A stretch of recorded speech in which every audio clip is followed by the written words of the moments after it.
मेरे अजीजों, टाइम की बहुत किल्लत है, काम की कसरत है। वैसे तो आपको मालूम है कि मैं 1-1.5 मिनट की तकरीर भी कर लेता हूँ, लेकिन जो मुझे आज बयान करना था ये 1.5 मिनट में नहीं हो पाएगा और टाइम है भी नहीं, तो मैं क्या करूँ।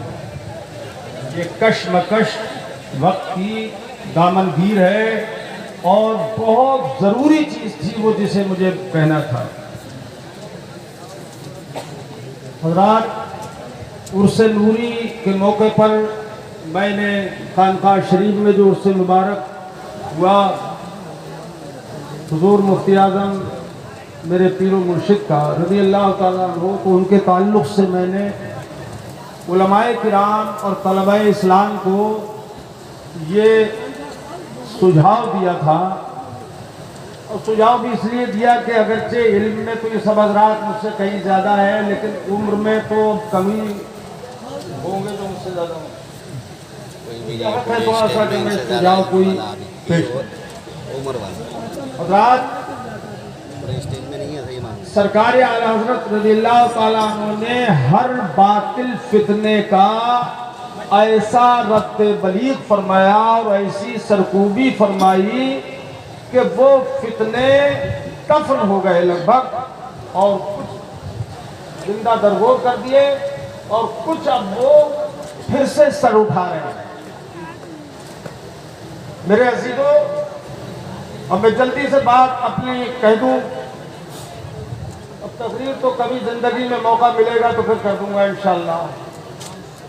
एक मुझे बताओ, आप हजरत आदम अलैहिस्सलाम का नाम आप जानते हो, आपके बाप हैं जद्दे अमजद हैं, कितने हैं? आदम कितने हैं ये बताओ मुझे। अरे सब बोलो ना यार, जल्दी जल्दी काम होगा। ऊपर वालों के भी एक ही है ना। अरे बोल दो मेरे भाई, 2-4 मिनट में काम तमाम करना है हमको। एक ही है ना, इसमें कोई शक हो किसी को तो न बोले। आदम कितने हैं? एक। कितने? एक। मगर वहाबियों देवबंदियों के हैं 7। अरे काम ले लो जल्दी से, काम वो ले लीजिए तुमको जो राजी करे। ठीक होना मेरे भाई, तुम पे करो गुरु। कितने आदम उनके? 7। और ऐसे नहीं, उसमें हदीस पेश कर रहे हैं वो कह रहे हैं हमारे बाप एक नहीं है, 7 है, 7। क्या कह रहा हूं, गौर कर रहे हैं? अपने उलमा की तवज्जो में चाहता हूं। 7 बता रहे, 7। और मैंने जब गौर किया तो जो दलील उन्होंने पेश की उसमें निकले 8। नहीं, मैंने बढ़ाया नहीं, उसी में है। मिसाल के तौर पर मैं बता रहा हूं, तकरीर में उधार करूंगा आज। इस वक्त को चंद बातें मैं अर्ज कर रहा हूं। कितने आदम हैं जल्दी बोल लो एकदम? एक। वहाबियों के कितने? 7। और उन्हीं की दलील के मुताबिक 8। रात हुजूर हमारे आखिरी नबी है कि नहीं? जल्दी बोल दो एकदम। आखिरी नबी है, और ये आखिरी नबी होना अपनी तमाम तर खुसूसियात के साथ ये वो कुल्ली है जिसका एक ही फर्द पाया गया और जिसका दूसरा फर्द पाया जाना मुहाल है। मंतिक मौजूद है यहाँ, तवज्जो करो। वो कुल्ली है जिसका दूसरा फर्द मुमकिन नहीं है। अब इन्होंने क्या प्लान बनाया वहाबियों ने? बोले खातमुन नबीयीन है, एक नहीं है, 7 है, 7। बताइए आप जरा गौर तो करें, कहती पर तो गौर करें जरा। बोले हुजूर अकेले खातमुन नबीयीन नहीं है बल्कि 7 है। हमने कहा वो कैसे? बोले 7 जमीनें जो हैं। मेरे अजीजों, कितनी जमीनें? 7। बोले हर जमीन में एक आदम और हर जमीन में एक नबी। हमने कहा वो कैसे? बोले हदीस में है असर इब्ने अब्बास में है, इन्नल्लाह खलक़ा सबअ अर्दीन फी कुल्लि अर्दिन आदम का आदमिकुम व नूहुन का नूहिकुम व इब्राहीम का इब्राहीमिकुम व ईसा का ईसाकुम व नबीयुन का नबीयकुम, कि हर जमीन में एक आदम तुम्हारे आदम की तरह, एक इब्राहीम तुम्हारे इब्राहीम की तरह, एक नूह तुम्हारे नूह की तरह, हर जमीन में एक ईसा तुम्हारे ईसा की तरह और एक नबी तुम्हारे नबी की तरह। बोले हो गए 7 खातमुन नबीयीन? नहीं हो गए, हर जमीन में एक अलग खातमुन नबीयीन। माअज़ल्लाह, और से बोलो माअज़ल्लाह। अब मैं 1-2 मिनट के अंदर ये बात कर दूं मेरे अज़ीज़ों। पहले तो ये असर इब्ने अब्बास है, ये मौकूफ है, ये हदीस मौकूफ ही उसे कहते हैं जो सहाबी तक जिसका सिलसिला हो। मरफू वो है जो सरकार का फरमान हो, सरकार तक पहुंचे, और मकतूब वो है जो सिर्फ ताबई तक रुक जाए।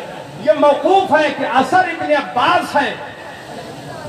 अगर सुनिए, ये असर इब्ने अब्बास इसके ताल्लुक से एक वहाबी ने कहा कि ये सहीउल इस्नाद है और इसको हाकिम ने सही कहा, बैहक़ी ने सही कहा, फला बुजुर्ग ने सही कहा, फला बुजुर्ग ने सही कहा। मगर मैं अर्ज़ करूं, सुनिए ए मेरे अजीजों, इसको हाकिम ने सहीउल इस्नाद कहा है, मगर ये भी उसूल है इल्मे हदीस का और इल्मे उसूल फिक़्ह का कि सिहतुल इस्नाद ला तस्तलज़िमु सिहतल मतन। इस्नाद की सेहत, सनद की सेहत, मतन की सेहत को मुस्तलजिम नहीं होती। तो जिन बुजुर्गों ने इसे सही कहा, उन्होंने सहीउल सनद कहा है, सहीउल मतन नहीं कहा। मतन का मतलब जो मज़मून हदीस है वो सही नहीं है, इसलिए कि वो मज़मून हदीस तो डायरेक्ट आयत करीमा से टकरा रहा है कि आयत ने फरमाया हुजूर ही खातमुन नबीयीन है, एक ही खातमुन नबीयीन है, और ये हदीस जब उससे टकरा रही है तो इससे तकज़ीब कुरान लाज़िम आएगी, और कुरान की तकज़ीब अल्लाह को झूठा बताना है, और अल्लाह को झूठा बताना यकीनन काफिर होना है। बोलो बेशक, बेशक बोलो, काफिर होना है कि नहीं है? तो आला हजरत इमाम अहले सुन्नत ने कासिम नौनोतवी के सारे दरवाजे बंद कर दिए, मगर ये फितना किताबों में रहा, अब फिर से चल खड़ा हुआ है। बोले 7 आदम, हमने कहा गलत बोलते हो, 7 आदम है तो मुझे बताओ। कुरान पाक ने फरमाया इन्नी जाइलुन फिल अर्द खलीफा। सुभान अल्लाह, कंजूसी न करो, जोर से बोल दो सुभान अल्लाह। फरमाया अल्लाह पाक ने मैं जमीन में एक नाइब अपना बनाने वाला हूं, एक नाइब। अब तफसील तो कुरान पाक में सब लिखी हुई है। एक नाइब, फरिश्तों ने जिसके ताल्लुक से जो किया अल्लाह ने उसका जवाब दिया, लेकिन हजरत आदम के ताल्लुक से ये बात फरमाई थी अल्लाह पाक ने। तो बताइए कितने आदम बनाए गए थे? बोलो कितने? पुतले कितने बनाए गए थे? एक। आदम कितने बनाए गए? एक। फिर हुक्म दिया सजदा करो आदम को, उस जुदूली आदम।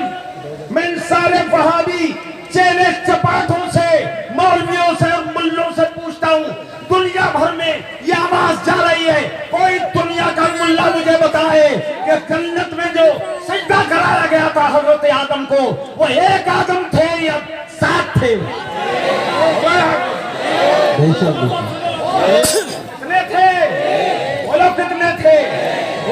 अब हजरत आदम की तरह अगर 7 जमीनों में आदम है, तो मैं पूछता हूँ ये बताओ कि उन आदमों ने जो तुम्हारे 6 और बचे या 7 बचे, उन्होंने सजदा किया हजरत आदम को या नहीं किया?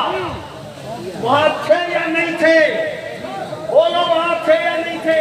अब हजरत आदम की सुर्रियत निकाली गई उनकी पुश्ते मुबारक से। ये बताओ मुझे, वो 7 आदम निकले कि नहीं निकले? वो 7 आदम हजरत आदम के बेटे हुए नहीं हुए? अगर कहते हो ऐसे यही आदम थे, मैंने कहा सुनो, ये वो बात नहीं है, ये बात वो है।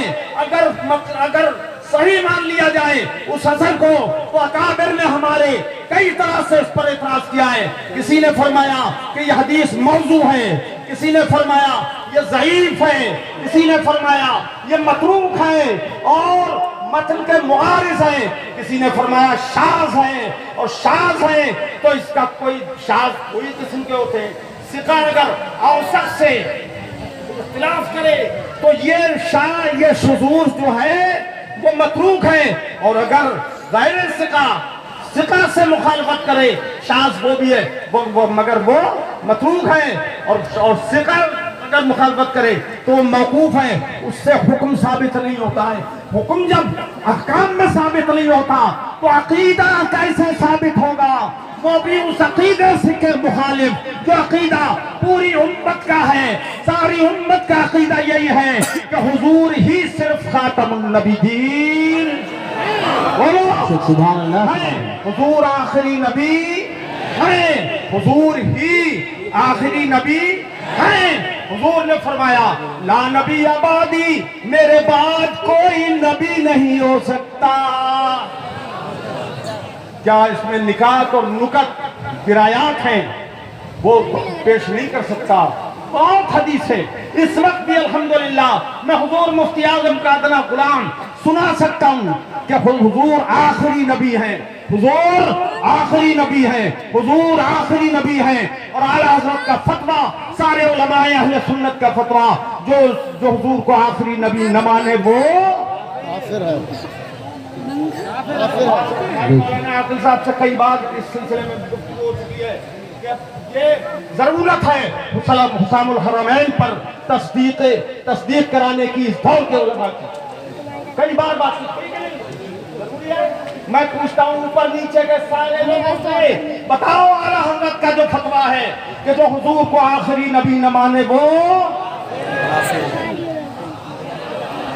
मजबूती से कहो वो काफिर आए।